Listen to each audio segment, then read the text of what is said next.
Hi, everyone, and welcome to day 104 of the Feathered Quest. Our bird of the day today is the yellow-billed cuckoo. Yellow-billed cuckoo are one of a handful of birds that can eat hairy caterpillars and have been observed eating up to 100 caterpillars in one sitting. Let's go find that daily feather.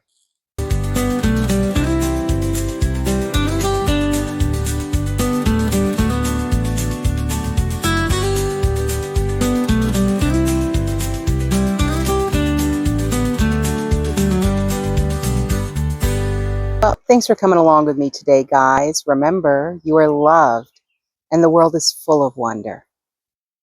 So, did we find our bird of the day?